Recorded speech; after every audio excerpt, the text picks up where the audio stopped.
దేహమాత్రం చైతన్య విశిష్టమాత్మేతి ప్రాకృతా జన లోకాయితికాశ్చ ప్రతిపన్నాః. చెప్పమంటావా? లోకంలో 190 మంది ఆ నేనును పట్టుకోలే. ఏ నేనును పట్టుకున్నారండి? దేహమాత్రం. ఈ శరీరాన్ని చూసి నేనంటున్నాడు ప్రతివాడు.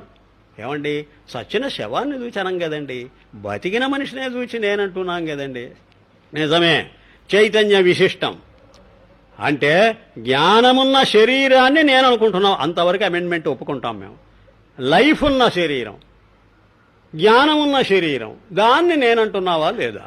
మహా అయితే చచ్చిన శవాన్ని అనవు, బతికిన వాడిని అని అంటున్నావా లేదా నేనని? ఎవరంటున్నారండి? 190 మంది. ఇంకా ఎవరంటున్నారండి? చార్వాకుడి లాంటి నాస్తికులు అంటున్నారు. మరి ఒప్పుకుంటావా? లోకాయతికా అంటే నాస్తికులు, చార్వాకుడు మొదలైన వారు, వారంతా ప్రతిపన్నాహ ఒప్పుకున్నారట. ఈ శరీరం వరకే ఆగారు వారు. ఇంద్రియాణ్యేవ చేతనాన్యాత్మేత్యపరే, ఇంద్రియాలే ఆత్మ అన్నారట కొంతమంది. కన్ను, ముక్కు, చెవి ఇవే కదా ఆపరేట్ అవుతున్నాయి, శరీరం మొద్దు కదా, ఇవి కదా మనకు ఫంక్షన్ చేస్తున్నాయి, కనుక ఇది ఆత్మ అన్నారట. మన ఇత్యన్యే, మనస్సు లెవెల్కి ఎదిగారట కొంతమంది. ఆ మనస్సు అండో ఆలోచించేది మనస్సు కదా, నేను అనుకునేది మనస్సే కదా, కనుక అదే ఉంటుందండి నేను. ఎక్కడికెక్కడ గుడ్డివాళ్లు ఏనుగను చూచినట్టు, వాడు తొండం పట్టుకొని రోకలంటే, వాడు తోక పట్టుకొని బల్లేమంటే, వాడు చెవులు పట్టుకొని చేటలంటే, అది ఏనుగు అవునా కాదా అని అడుగుతున్నారు ఆయన.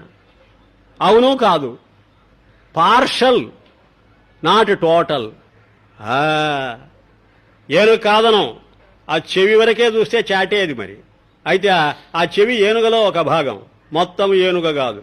అలాగే దేహం అనేది పరమాత్మలో ఒక భాగం. అప్లై చేయి. ఈ శరీరం బ్రహ్మం అవునా కాదా? ఎస్, బ్రహ్మమే. అయితే ఎంత బ్రహ్మం? ఇంత బ్రహ్మం. అర్థమైందా? ఎంత తమాషగా ఉందో చూడండి. ఇంద్రియాలు బ్రహ్మం అవునా కాదా? ఇంత. ఇంకానండి, మనస్సు అంత. విజ్ఞాన మాత్రం క్షణికమిత్యేకే, క్షణిక విజ్ఞానమే అని బౌద్ధులు చెప్పారులేండి.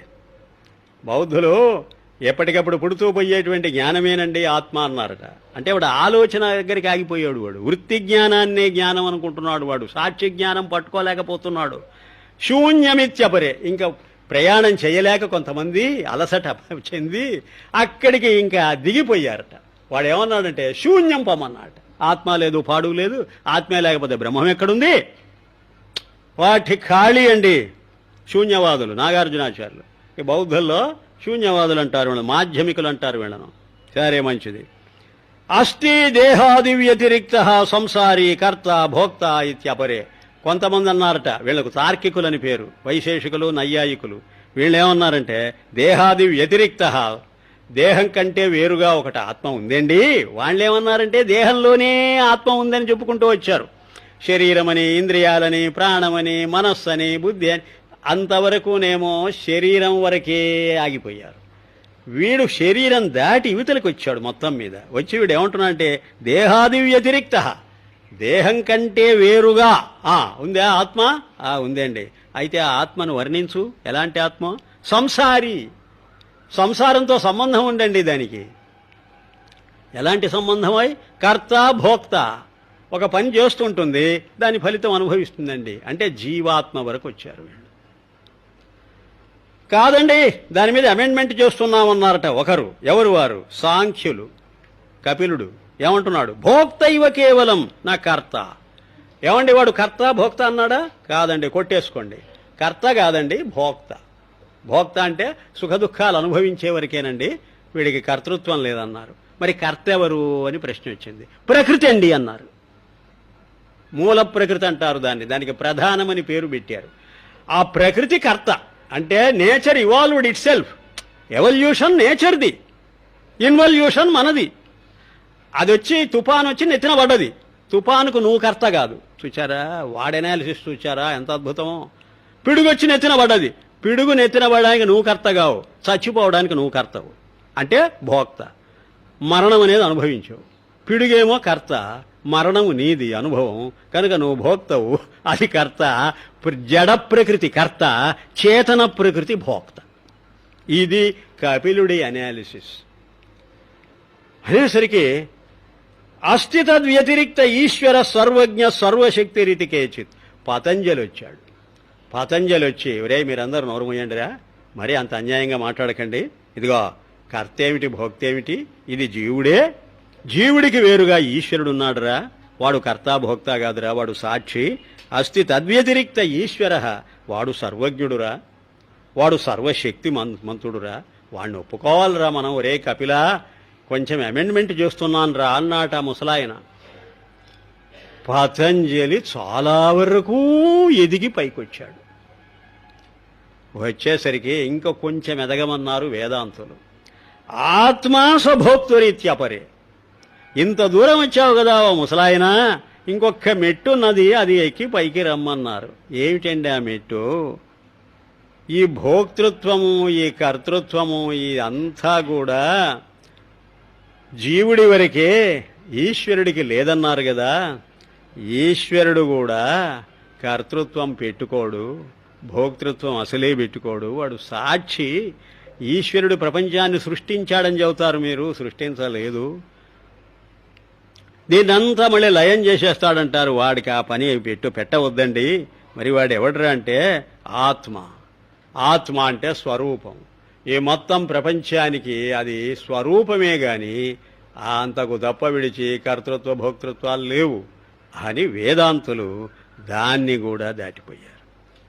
ఏవం, ఇలా నువ్వు చూస్తూ పోతే బాబు, బహవో విప్రతిపన్నా, ఎంతమంది ఎన్ని విధాలుగా దెబ్బతిన్నారో నీకు తెలియదు.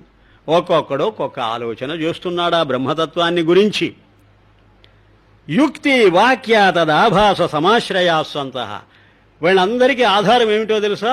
వేదాంత వాక్యాలు, ఉపనిషద్వాక్యాలు పట్టుకోవడం, దాన్ని తమ ఇష్టానుసారంగా విమర్శించి చెప్పటం లోకానికి. మతాచార్యులను చీవాట్లండి. యుక్తి హేతువాదం చేస్తుంటారు కొందరు, వాక్య వేదాంత వాక్యాలను పట్టుకుంటారు కొందరు. అయితే ఆ హేతువు కాదు, ఆ వేదాంత వాక్యం ఆ అర్థం చెప్పటము లేదు. తదాభాస అంటే ఫాల్స్ నోషన్స్. ఉపనిషత్తులు ఇదే చెప్పాయండి అని అంటాడు రామానుజాచార్యులు, ఇదే చెప్పింది అంటాడు మధ్వాచార్యులు. ఏమీ ప్రయోజనం లేదు. ఉపనిషత్తులు వాళ్ళ మాటలు చెప్పలేదు. వాళ్ళ ఆభాస అంటే ఆ వాక్యాన్ని వాక్యంగా పట్టుకోక దాని ఆభాసను పట్టుకొని ఊరేగుతున్నారు. అలాగే హేతువాదం చేసే తార్కికులందరూ అసలైన హేతువును పట్టుకోక హేత్వాభాస పట్టుకున్నారు. అంటే ఫాల్స్ అని. అసలైన తర్కము ఎవడూ పట్టుకోలేదు, అసలైన వాక్యం ఎవడూ పట్టుకోలేదు. నకిలీ రెండు నకిలీయే. అంచేత మీకందరికీ నేను హెచ్చరిక చేస్తున్నా. ఈ హాల్లోకి వచ్చాడు ఆయన, అక్కడి నుంచి వచ్చాడు పరిగెత్తుకుంటూ. వాళ్ళందరినీ చించి చెండాడి మన దగ్గరికి వచ్చి, బాబు నేను మీకందరికీ కాషన్ ఇస్తున్నా, బయటికి పోతే పట్టుకుంటారు, పెద్ద పుల్లు అవి, సింహాలవి మీ మీద దూకుతాయి, జాగ్రత్త, మతాచార్యులను నమ్మకండి. నేను చెబుతున్నాను వినండి. అవిచార్య, మీరు విచారణ చెయ్యకుండా యత్కించిత్ ప్రతిపద్యమాన, ఏదో ఒకటి సత్యమని మీరు పట్టుకున్నారో సాక్ష్యారే. మీకు బుద్ధి పరమాత్మ ఇచ్చాడు, ఎందుకో తెలుసా? విచారణ చెయ్యమని. చెప్పిందంతా డూడు బసవన్న అని తల ఊపటం కోసం కాదు. ఎంత మాట! 21వ శతాబ్దానికి చేసే హెచ్చరిక. ఎవడేది చెబితే వాడొక కల్టు, వీడొక మిషను అని తిరుగుతూ ఉంటాడు. ఆ మిషన్లలో కల్టులో మెంబర్స్ అయితే చాలా గొప్పని మీరు భావిస్తుంటారు. కృష్ణ కాన్షన్స్, రామా కాన్షన్స్ కాదా? శివ కాన్షన్స్ కాదా? శివుడు విష్ణువు ఎగిరిపోయారా? అక్కడికి విష్ణువుని కూడా ఒప్పుకోరు. వినదుంపాలిగా కృష్ణుడేనట, విష్ణువు కూడా పనికిరాడట. వాళ్ళు కానీ మతి ఉంది అని, అసలు మతి ఉంది అని చీవాట్లు పెడుతున్నారు భగవత్పాదులు. నీకేమో బుద్ధి ఏమైపోయింది? వాడు పాడైపోతే పోయాడు, నువ్వు పాడవడం నాకు ఇష్టంలే, నువ్వు పాడైపోవడం నాకు ఇష్టంలే. యు ఆర్ మై స్టూడెంట్, నేను ఉద్ధరించాలి.